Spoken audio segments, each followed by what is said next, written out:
कहानी की शुरुआत होती है 1928 में। हिंदुस्तान के कराकोरम पहाड़ों में एक आदमी कैंपिंग कर रहा था। अचानक उसे कैंप के बाहर एक अजीब सी चमकती हुई चीज दिखाई दी। आदमी उसके पास गया और देखा कि ये एक बहुत बड़ा रोशनी का गोला है जो पतली बर्फ की आइए देखते हैं, बैठचंद मजा आएगा। परत से ढका हुआ है। आदमी कुछ देर तक उसे घूरता रहा, फिर उसने अपने हथियार से उसे मारने की कोशिश की। जैसे ही उसने हमला किया वो तुरंत गिरकर बेहोश हो गया। गोला और ज्यादा चमकने लगा। थोड़ी देर बाद जब उसे होश आया तो गोला गायब हो चुका था और उसके शरीर पर एक अजीब सा निशान। इस बात को लगभग 80 साल गुजर गए और अब साल 2008 चल रहा है। हेलन नाम की एक साइंटिस्ट प्रिंसटन यूनिवर्सिटी में पढ़ा रही है। शाम को वो अपने सौतेले बेटे जेकब के पास घर आ गई। जेकब अपने पिता की मौत के बाद उससे बहुत दूर हो गया है, लेकिन हेलन फिर भी उसका बहुत ख्याल रखती है। अचानक हेलन को एक अनजान कॉल आया। किसी ने कहा कि एक गाड़ी तुम्हारे लिए आ रही है। उसी वक्त पुलिस ने घर को घेर लिया और एक FBI एजेंट ने दरवाजा खटखटाया और कहा कि हेलन को अभी उसके साथ चलना होगा। वो हेलन को कुछ भी बताने को तैयार नहीं थे।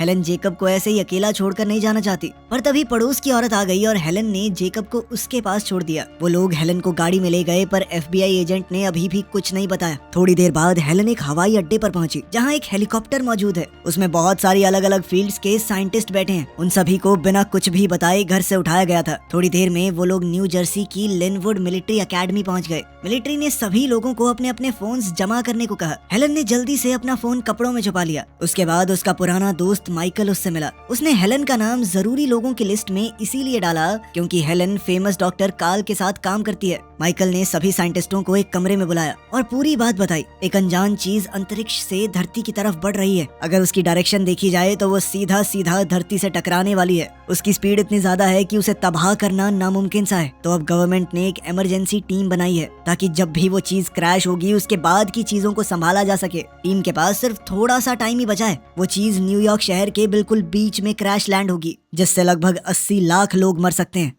मीटिंग के बाद हेलन ने बाथरूम में छुपकर जेकब को फोन किया और कहा कि बेसमेंट में छुप जाओ। हेलन ने ज्यादा कुछ नहीं बताया। एक फौजी ने हेलन को सुन लिया, पर उसने हेलन को अरेस्ट नहीं किया। उसने फोन मांगते हुए कहा कि मैं भी अपने घर पर बात करना चाहती हूँ। इसके बाद साइंटिस्टों को उस जगह ले जाया गया जहाँ पर वो चीज पृथ्वी से टकराने वाली है। काफी कोशिश के बाद भी ये समझ नहीं आ रहा था कि आखिर ये चीज है क्या। फिर अचानक से उनका मिसाइल सिस्टम भी डीएक्टिवेट हो गया। डर के मारे सब एक दूसरे का हाथ पकड़कर काउंट डाउन करने लगे, लेकिन कुछ नहीं हुआ। तभी उन्होंने खिड़की से देखा कि एक चमकती हुई बॉल धीरे धीरे धरती की तरफ आ रही है। वो सेंट्रल पार्क में लैंड हो गई और लोग डर के मारे भागने लगे। साइंटिस्टों ने सूट पहने और धीरे धीरे उस गोले की तरफ बढ़ने लगे। सबको लग रहा था कि हवा में कुछ अजीब सी रेडिएशन है। पुलिस और मिलिट्री भी आ गई और पूरा एरिया घेर लिया। तभी स्फीयर से तेज रोशनी आई और एक एलियन बाहर निकला। हेलन उसके पास गई। एलियन ने भी हाथ बढ़ाया, पर जैसे ही हेलन उसके हाथ को छूने वाली थी, किसी ने गोली चला दी और एलियन हेलन की बाहों में गिर गया। फिर अचानक एक बहुत बड़ा रोबोट जैसा जीव उस गोले से बाहर निकला। उसने अपनी ताकत से पूरे एरिया की बिजली बंद कर दी और एक ऐसी आवाज निकाली जिससे सबके कान दर्द होने लगे। रोबोट ने उस एलियन को उठाना चाहा, पर एलियन ने अपने हाथ के इशारे से रोका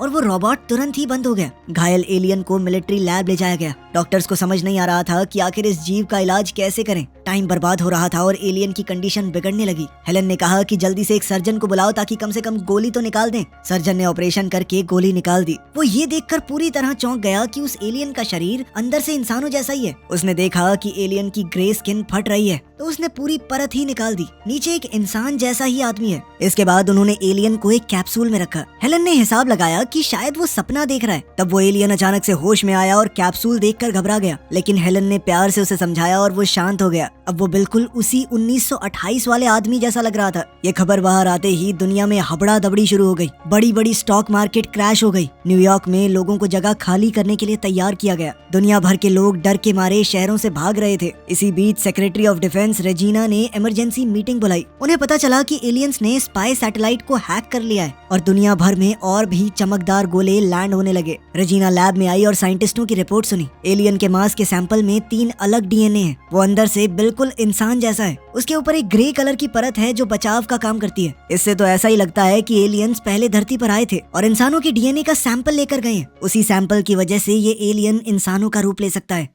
रेजिना एलियन से मिलने गई तो वो एकदम परफेक्ट इंग्लिश में बात कर रहा था। एलियन ने थोड़ा पानी मांगा। उसका हाथ कांप रहा था। उसने कहा कि इस शरीर की आदत पड़ने में मुझे थोड़ा टाइम लगेगा। रेजिना ने उससे कुछ सवाल पूछे लेकिन एलियन ने इग्नोर कर दिए। इसके बाद हेलन ने बड़े प्यार से पूछा तो एलियन ने जवाब दिया कि उसका नाम क्लाटू है और वो कई सारी सिविलाइजेशंस की तरफ से आया है। उसने यूनाइटेड नेशंस के साथ एक मीटिंग मांगी पर रेजिना ने इसके लिए मना कर दिया। ये सुनते ही क्लाटू ने कुछ भी और बताने से मना कर दिया तो रेजिना ने ऑर्डर दिया कि इसे सच बोलने वाला सीरम लगाओ और फिर एक सुरक्षित जगह पर ले जाओ पूछताछ के लिए। साइंटिस्टों का मानना था कि क्लाटू इंसानों के इतिहास की सबसे बड़ी खोज है। वो लोग उसे सीक्रेट सर्विस को देना नहीं चाहते लेकिन रेजिना को लगा कि ये एलियन इंसानों के लिए बहुत बड़ा खतरा है, इसीलिए ये फैसला सेक्रेटरी ऑफ डिफेंस ले सकती है। माइकल और रेजिना आपस में झगड़ने लगे। तब हेलन ने बीच में आकर कहा कि वो खुद एलियन को इंजेक्शन देगी और सारे टेस्ट करेगी। हेलन को ट्रूथ सीरम की बोतल दे दी गई पर फिर वो फार्मेसी में घुसकर एक नमक वाले पानी की बोतल छुपा कर अपने साथ ले गई। रेजिना ने क्लाटू को बताया कि उसे एक और ज्यादा सुरक्षित जगह पर ले जाया जाएगा। क्लाटू ने कहा मुझे छोड़ दो, मुझे यहाँ से जाना है, पर रेजिना ने मना कर दिया। उसने कहा कि तुमने गैर कानूनी तरीके से हमारे प्लेनेट में घुसने की कोशिश की है और तुम्हारे रोबोट ने हमारी फौज के ऊपर हमला किया। इस पर क्लाटू ने कहा कि जब मैं प्लेनेट पे आया ही नहीं तो मुझे रूल कैसे पता होंगे, और रही बात रोबोट की तो वो तभी एक्टिवेट होता है जब लड़ाई झगड़ा हो और मैंने उसे रोक दिया था। लेकिन रेजिना ने ये बात इग्नोर कर दी और हेलन से कहा कि जल्दी से इंजेक्शन दो। हेलन ने ट्रूथ सीरम की जगह क्लाटू को नमक वाला पानी इंजेक्ट किया और धीरे से कहा कि भाग जाओ। इंजेक्शन के बाद हेलन को तुरंत वहाँ से ले जाया गया और वहीं क्लाटू को वो लोग एक कुर्सी से बांधकर एक कमरे में ले गए जहाँ पर झूठ पकड़ने की मशीन लगी हुई थी। एजेंट ने उससे कुछ सवाल पूछे और मॉनिटर पर रीडिंग्स देखता रहा। क्लाटू ने कुछ बेकार से जवाब दिए और फिर अपनी ताकत से मशीन को रीप्रोग्राम किया और उस एजेंट को ही बिजली का झटका दे दिया। इसके बाद क्लाटू ने एजेंट के दिमाग को कंट्रोल कर लिया और पूछा कि बेस से कैसे निकला जाए। उसने एजेंट को अपना सूट उसे देने का ऑर्डर भी दिया। फिर क्लाटू ने सिक्योरिटी कैमरास को कंट्रोल करके सभी गार्ड्स की लोकेशन देख ली। उसने उसी तीखी आवाज का इस्तेमाल करके सबको बेहोश कर दिया। तभी अलार्म बज गया, लोग भागने लगे लेकिन क्लाटू आराम से बिल्डिंग से निकल गया। इस बीच हेलन ने एलियन के मांस का एक सैंपल चुरा लिया। रेजिना ने सभी फोर्सेस को ऑर्डर दिए कि जल्द से जल्द उस एलियन को पकड़ो। जल्द ही क्लाटू ट्रेन स्टेशन पहुंच गया। वहाँ भी बुरा हाल था क्योंकि बहुत सी ट्रेन कैंसिल हो गई थी। क्लाटू को अब भूख लगने लगी क्योंकि उसका आधा शरीर तो इंसान का था। उसने अपनी ताकत का इस्तेमाल करके वेंडिंग मशीन से एक सैंडविच निकाल लिया। एक छोटा बच्चा उसे देखकर हैरान हो गया। अब क्लाटू ने लोगों को थोड़ा ऑब्जर्व करना शुरू किया और देखा कि लोग थोड़ी देर रुकने पर ही गुस्सा हो जाते हैं। अचानक क्लाटू को चक्कर आया। वो बाथरूम गया और देखा कि उसका खून बह रहा है। फिर वो अचानक ही बेहोश हो गया।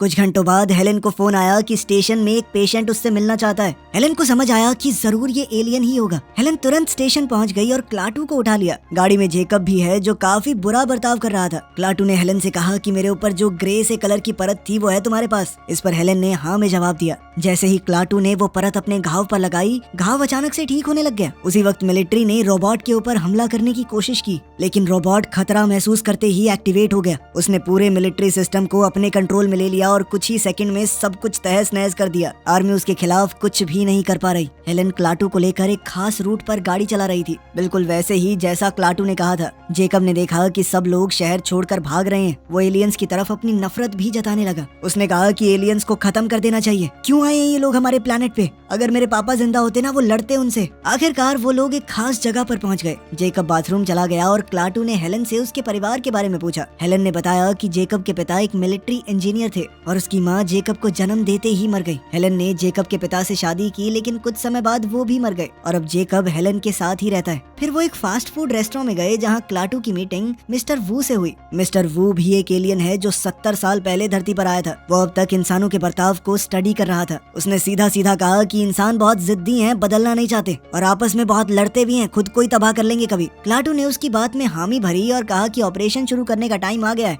लेकिन मिस्टर वू धरती छोड़कर जाना नहीं चाहता क्योंकि उसने इंसानों की बुराई भी देखी है और अच्छाई भी, और अब उसका परिवार धरती पर ही है, इसीलिए वो मरते दम तक उनके साथ रहना चाहता है। तब मिलिट्री ने रोबोट के आसपास शक्तिशाली पैनल्स लगा दिए। उन्हें लग रहा था कि इससे रोबोट की पावर ब्लॉक हो जाएगी। इमरजेंसी नंबर पर लोगों के हजारों कॉल्स आ रहे थे कि उन्होंने क्लाटू को देखा। इतने में गवर्नमेंट ने नोटिस जारी कर दिया था कि जो भी इसे देखे, जिंदा या मुर्दा, जल्दी रिपोर्ट करो।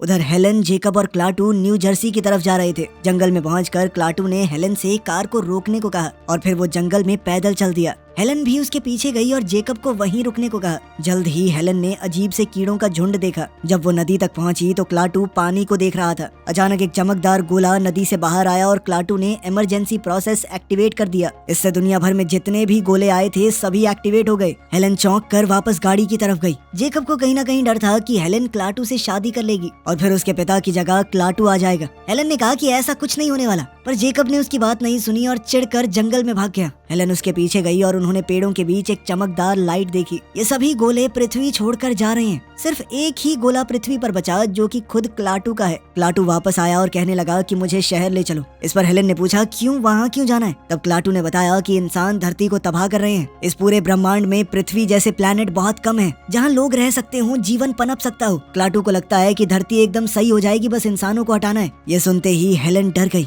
उसने उसे समझाया कि इंसान बदल सकते हैं, उन्हें एक और मौका मिलना चाहिए। लेकिन क्लाटू ने बताया कि वो लोग सालों से इंसानों को देख रहे हैं पर कभी कोई बदलाव नहीं आया। इंसान सिर्फ अपने बारे में सोचते हैं और अब मैंने प्रोसेस को शुरू कर दिया है, अब इसे बदला नहीं जा सकता। तभी एक पुलिस वाला वहाँ से गुजरा और उसने क्लाटू को पहचान कर गाड़ी रोक दी। उसने बंदूक निकाली और कहा कि चुपचाप सरेंडर कर दो। जेकब ने क्लाटू से कहा कि पुलिस वाले को नुकसान मत पहुंचाना, पर क्लाटू ने कहा कि चिंता मत करो, दर्द बहुत कम होगा। और एक हाथ हिलाते ही उसने हेलन की गाड़ी को पुलिस वाले पर धकेल दिया, जिससे पुलिस वाला दब गया। जेकब डर गया पर क्लाटू ने तुरंत अपनी ताकत गाड़ी के अंदर डाल दी और उसका इस्तेमाल करके पुलिस वाले के दिल को झटका दिया, जिससे पुलिस वाला दोबारा जिंदा हो गया। क्लाटू ने समझाया कि मैं उसे मारना नहीं चाहता, बस रास्ते की रुकावट हटा रहा था। हेलन को अभी भी लग रहा था कि अगर क्लाटू चाहे तो सब कुछ रोक सकता है, इसीलिए उसने कहा कि मैं तुम्हें एक ऐसे आदमी के पास ले जाऊंगी जो तुम्हारा दिमाग बदल देगा। इस वक्त सीक्रेट सर्विसेज के लोग उन गोलों को समझने की कोशिश कर रहे हैं जो धरती से ऊपर गए हैं। वीडियो में उन्हें पता चला कि वो चमकते हुए गोले धरती के क्रीचर्स को स्पेस में ले जा रहे हैं। रेजिना को समझ आ गया कि ये गोले ऐसे जीवों को लेकर जा रहे हैं जिनके बिना जीवन असंभव हो जाएगा और इसका सीधा मतलब है कि धरती पर कुछ बहुत बुरा होने वाला है। मिलिट्री ने उस बड़े से रोबोट को एक अंडरग्राउंड साइलो में रख दिया। पूरी धरती पर दंगे शुरू हो गए। पैसों का कोई मोल नहीं रहा, लोग लूट मार करने लगे। उधर हेलन क्लाटू को काल के पास ले गई,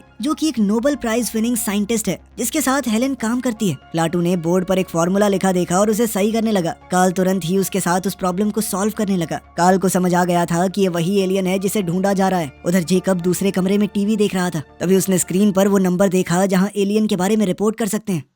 लिविंग रूम में काल ने क्लाटू से पूछा कि तुम्हारे लोग कैसे आज तक बचे हुए हैं, तुम नहीं लड़े आपस में? क्लाटू ने बताया कि हमारा सूरज मरने लगा था, इसीलिए हमें बदलना पड़ा। इस पर काल ने कहा तो ये बदलाव तभी आया ना जब तुम्हारी जिंदगी खत्म होने वाली थी और इंसान भी अब अंत के बिल्कुल करीब पहुंच चुके हैं, इसीलिए थोड़ा वक्त तो हमें भी मिलना चाहिए। इस बात ने क्लाटू को सोचने पर मजबूर कर दिया, पर तभी वहाँ एयरफोर्स हेलीकॉप्टर्स आ गए। क्लाटू, हेलन और जेकब जल्दी में घर से भाग गए। बाहर जाते वक्त काल ने हेलन से कहा कि एलियन के दिमाग को बहस या बातों से नहीं, इंसानों की हरकतों से बदला जा सकता है, यानी उसे दिखाना होगा कि इंसान बदल सकते हैं। वो तीनों जंगल में छुपने की कोशिश कर रहे थे, पर जेकब अचानक से खुली जगह में जाकर हेलीकॉप्टर की तरफ हाथ हिलाने लगा। वो साथ साथ चिल्ला भी रहा था कि इधर देखो, यहाँ है हम। उसने बताया कि मैंने ही फौज को कॉल किया है, क्योंकि अगर उसके पिता होते वो भी यही करते, एलियन के लिए देश से गद्दारी नहीं करते वो। इस पर हेलन ने दुखी होकर कहा कि तुम्हारे पिता नहीं है अब यहाँ, मैं हूँ, मेरे साथ रह लो। ये सुनकर जेकब रोने लग गया। अचानक एक हेलीकॉप्टर ने हेलन को पकड़ लिया और ऊपर उड़ाकर ले गया। बाकी हेलीकॉप्टर्स ने क्लाटू के ऊपर निशाना साधा